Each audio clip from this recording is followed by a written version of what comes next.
Hi everyone, it's Evangeline here at etrailer, and today we are looking at the Kuat Transfer V2 bike rack here on our 2020 Jeep Cherokee.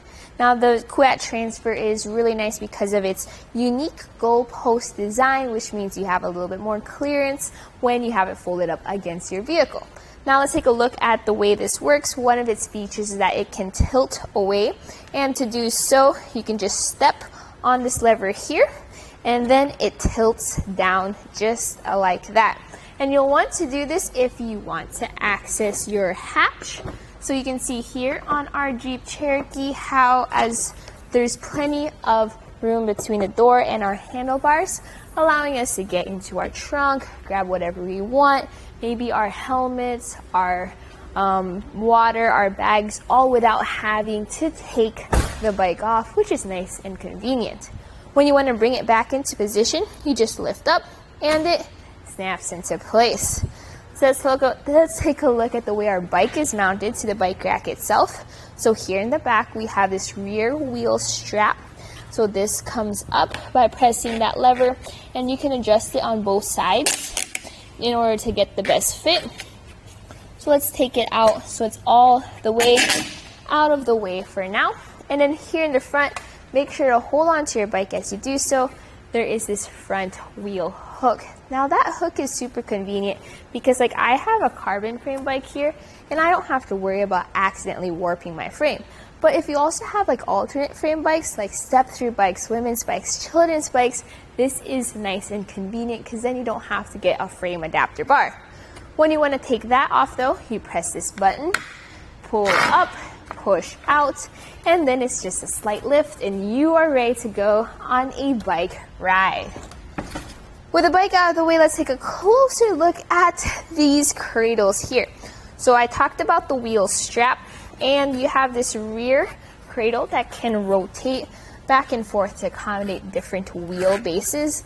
The maximum wheelbase is 50 inches. Also note how you have a wider cradle with that small groove for your different shaped tires.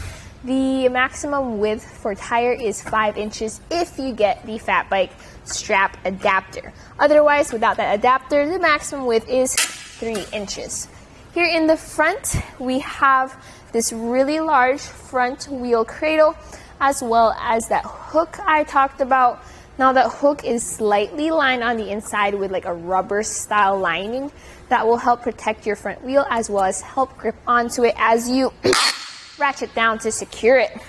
So let's fold this down to make it a little more compact. There we go.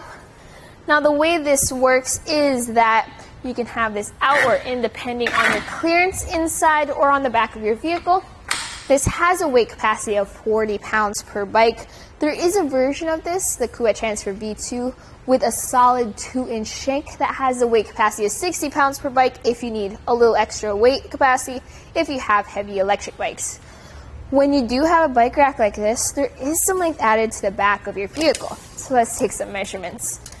Measuring from our rear bumper all the way to the end, right where that lock is for your cable lock, it sits at 33.5 inches. So that's a fair amount of length for a 2 bike rack. Still something to keep in mind when you're backing into your garage or trying to park into a really tight spot. Let's also talk about ground clearance. So ground clearance is down here below your tray. We have it at 17.5 inches. Now over here, right where the shank is, our ground clearance is 12 inches. So 12 inches is kind of low, still something to keep in mind when you're going up a steep incline, like a driveway or a hill, but that shank rise right there will help with that ground clearance. Another thing you can do is you can fold this up.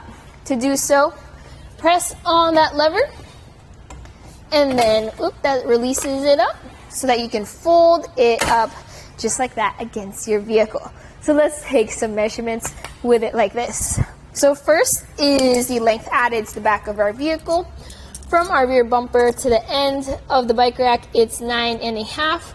To where that foot lever is, it's about 10.25 inches.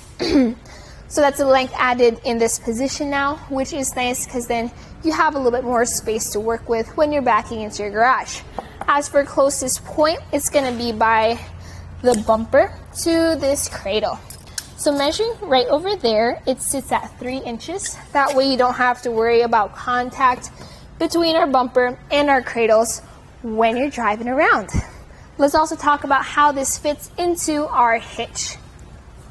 So here this has an 1.25 inch shank with a 2-inch hitch adapter. So this has a hitch pin and a clip that goes onto the hitch pin. And while the Kuat Envy has a knob, excuse me, this uses a wrench to tighten it down. It's a hex key security wrench, which I'm not the biggest fan of because it takes a little bit more time, but this allows it to have a little bit more security and you don't have to worry about people grabbing it, because without that wrench, you can't loosen it. But that wrench creates an anti-rattle effect, which means as you shake this bike rack, I'm mainly shaking the vehicle at this point, which means that your bikes will have a smoother ride and any rattle you will experience will come from the road and less from the bike rack itself. Let's also talk about, with it folded up, how it works on our Cherokee here. So you can see how we have our backup camera right there. With this unique goalpost design, you're less likely of coming in front of that backup camera. You also have our license plate free, as well as our tail lights and our rear window. So what's really nice about this is that you're not obstructing those important things in the back of your vehicle that you need to keep you safe on the road. Also notice how we have a foot lever right here, which allows us to lower this bike rack without having to reach down, and we can keep one hand on our bike. So my final thoughts about this bike rack is I do like how it works with our Cherokee here. You don't have to worry about covering your lights or your window. I also like how we do have access to our hatch with this tilted away, making it for an easier experience. So that was a look at the Kuat Transfer V2 bike rack here on our 2020 Jeep Cherokee.